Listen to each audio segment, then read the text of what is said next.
ससुरा से नहीं हराया हवा यारवा के नहीं तड़पावा।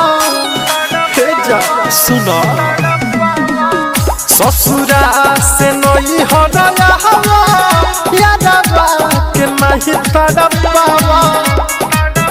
तू तो चल गइलू ससुरा दिल दुखाई के गोरी भइले हालत का बा हमार देख तू आई के गोरी।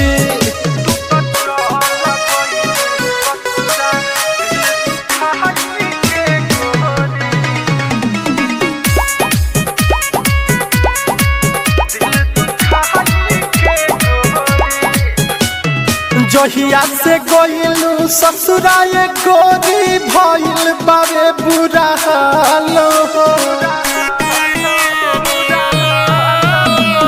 जहिया से गइलू ससुराए गोरी भइल बारे बुरा हाल हो।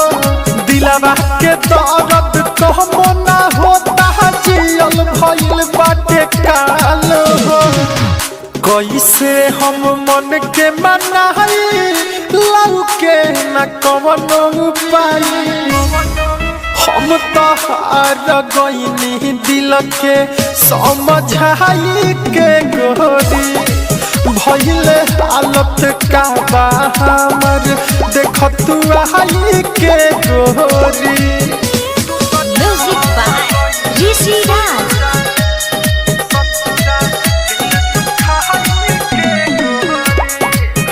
Recording studio Majhagar Gopalganj.